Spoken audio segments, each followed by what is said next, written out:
Thank you, ladies and gentlemen, for being with us today. As you know, we had a press conference last week and we talked about Operation Fall Haul, where we arrested 160 who were involved in human trafficking. So you might say to yourself, Self, why do they have that up here again today? Well, that was only part of the operation.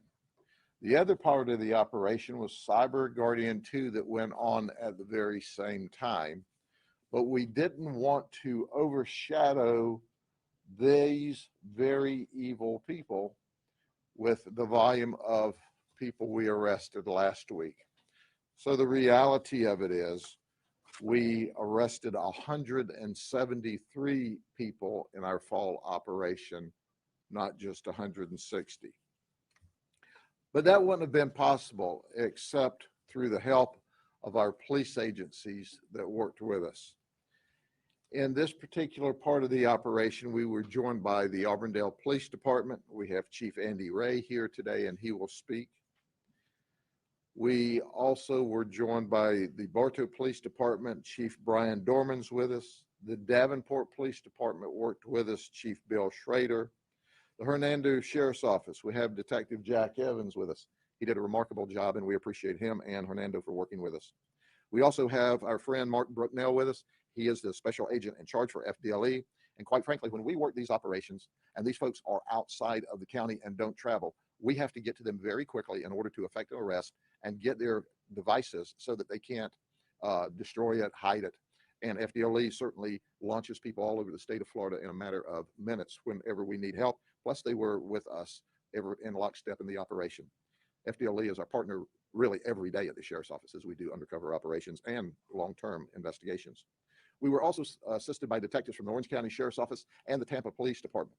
And that is very important because, ladies and gentlemen, no one agency can do these complex investigations very successfully without partnerships. Now, listen, if you're watching me online today and you're from another part of the nation and your police agencies, state, federal, local, county, if they're not working together to go after these type of evil people in your community, you can be sure of one thing.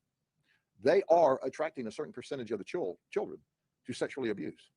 They are grooming children online. They are seeking out children to have sex, and a percentage of them are successfully finding those children. So as I talk to people across the state and across the nation, your police agencies need to do what we're doing here. When you look and you think about what does evil people really look like, what does a pedophile really look like? What does a child sex predator really look like? What does some of the most despicable people in the entire world really look like? Here's your photos. This is them. They were online. 8 traveled, 5 didn't. I'll give you details in a minute. But they were grooming and talking to children.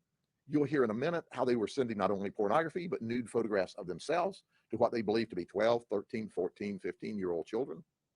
You'll hear about those that traveled and the different jobs that they have. Some of this stuff you just can't believe. But I can tell you that research shows us if we don't keep these people locked up, if we don't keep tabs on them, they're going to offend again. You know what's really scary about this? When you think of this kind of criminal, most of these folks don't have an arrest record. This is not your traditional criminal. This is your evil person that lurks beneath the level of society looking for children. So they're not the kind of guy that robs and steals and burgles. They're the kind of criminal that attacks your children. And that's what they thought they were doing, except our great detectives, who are simply the very best in this business, stop them from getting to your children because we were undercover. So let's talk about the pictures of some of them. And I'll flip through them rather quickly.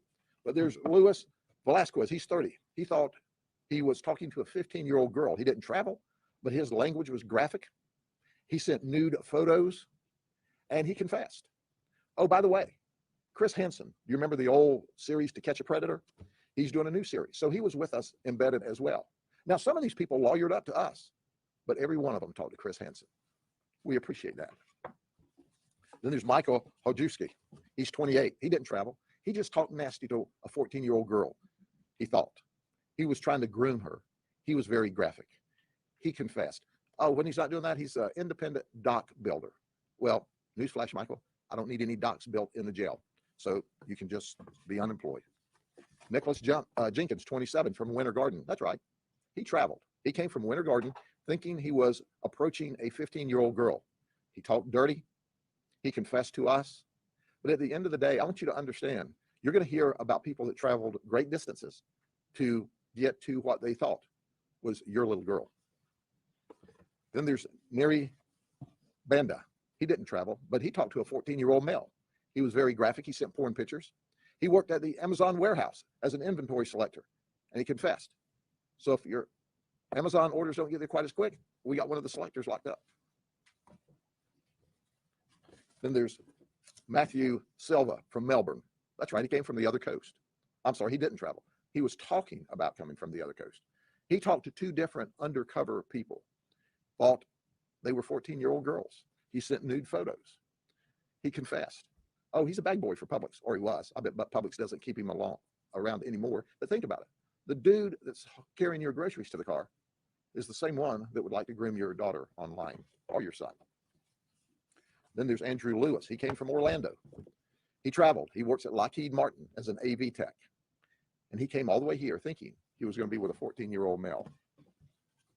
And then there's John Hunter. He's 52 years of age. He was from Davenport. He should know better. He's from Polk County. That's right.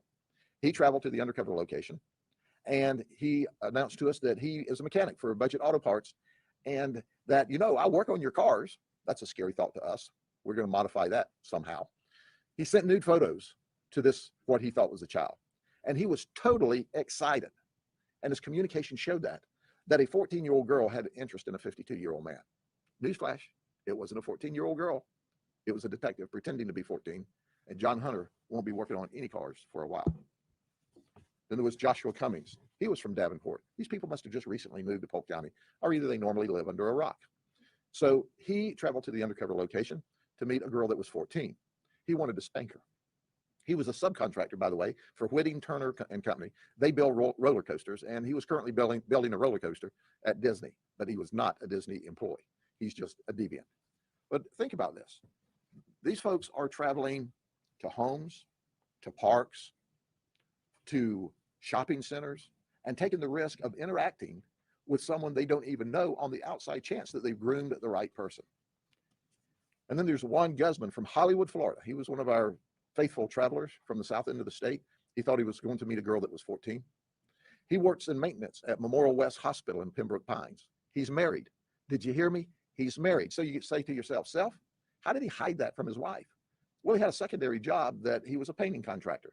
So he told his wife that when he got off work at the hospital, he had to go do some painting.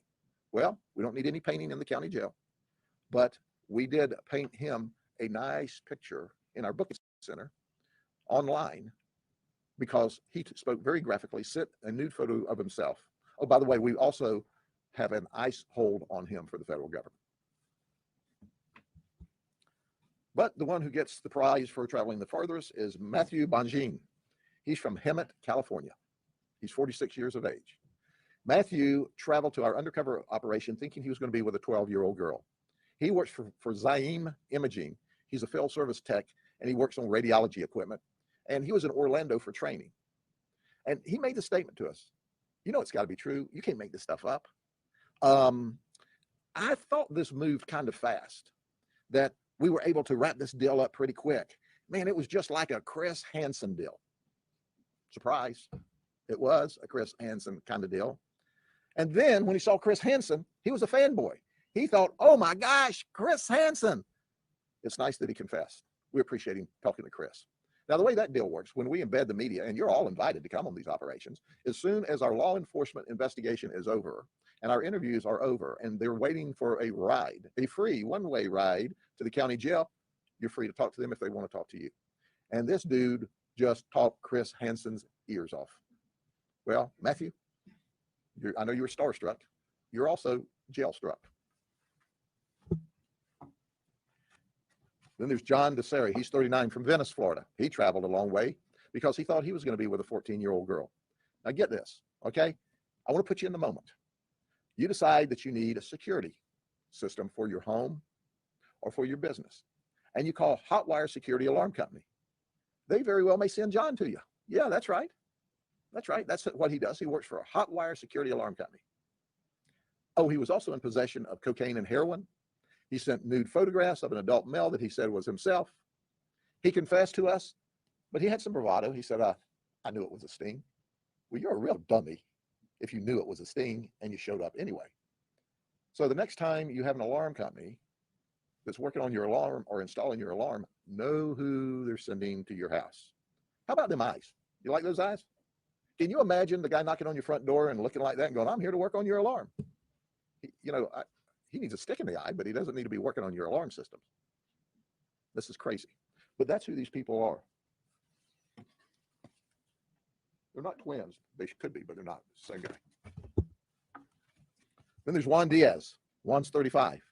He traveled thinking he was going to interact with a 14-year-old child. Get this. Are you ready for this? This may be the most interesting conversation after the arrest. He's a service tech with LineWise Ltd. And there's a lot of people that say to themselves, who or what is LineWise Ltd? Well, among their jobs, they install internet safety firewall blocking systems at schools to protect children from sexual predators.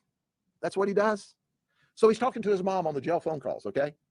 You can't make this stuff up. This is just crazy. He's talking to his mom and he says, Mom, they're going to fire me at work. And apparently she says, well, why would they do that? He says, I'm the one that's supposed to install the software so this stuff doesn't happen. Did you hear what I said? Did you hear that? I have done a lot of evaluation, and I think this guy's got cabbage for brains. And then there's Kevin Sanders from Winter Garden. He's 42. Every undercover operative that does these operations in Central Florida probably at some point in time has chatted with Kevin. He's a 16-year Disney employee. He currently works in IT as a service tech. He used to work in a program for a couple of the parks that were doing public relations for children. He did not travel, but when he confessed, he says, I have a chatting addiction. Well, Kevin, I have an addiction too. It's called an arresting addiction. You see, I like to arrest people who do things like you do. And my detectives were able to finally catch him. We've been trying to catch this guy for a long time, but he's good at dummying up his phone numbers and hiding his transmissions. But our detectives, who are the best, caught him. And he chatted with several of our people. He thought he was going to chat it up as he was a 13-year-old.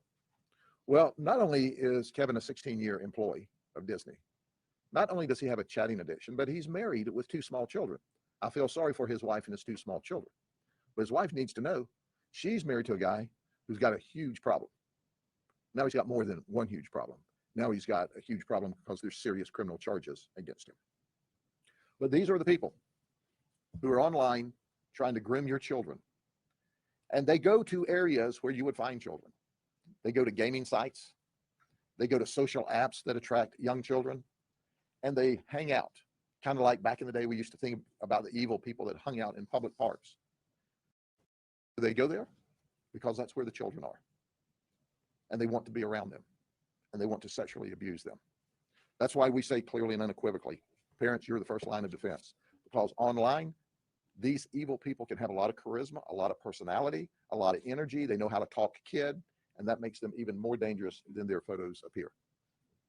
With that, first, we'll hear from Mark Brutnell, who is a special agent in charge for FDLE at Tampa office, and then the Auburndale Police Chief, Andy Ray, will speak after that. Thank you, Sheriff. Thank you for having me. The unenviable position of following you, but thank you.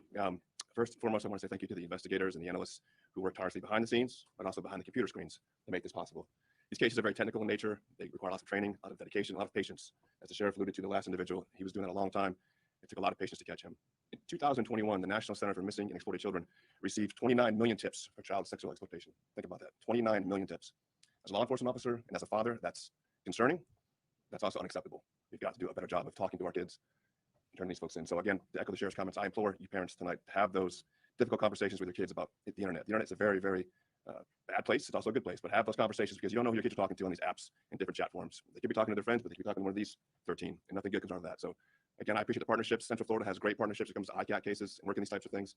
And again, without the partnerships, this could not be happening. Could not be possible. So thank you. Thank you, Sheriff. I'd like to thank the sheriff for involving us as well, again, in this operation. The opportunity for us to work together with the sheriff's office and the other county police agencies and FDLE is very important. That relationship and the work that they do and that we do as part of that group is super. If you love Panthers, you love the Florida Wildlife Corridor. Love being in the water? Then you love the Florida Wildlife. Follow up on Special Agent Charge of Britnell's comments. I was looking at the list from the other portion of this investigation, and there are 7 human trafficking victims on that list. There's a really good chance that several of those were groomed by people just like this, and then were drawn away from their families and put into the business against their will. There is a lot of trust put in people online, people that these kids into, and again, just can't stress enough the importance of parents and grandparents talking to children, young teens, about the need to be careful, and also using parental controls to reduce the opportunity to get into their phones and into their homes to talk to their kids. Thanks also to the media today for your interest in this and for sharing this, because this is something that parents need to hear. Thank you. Are there any questions?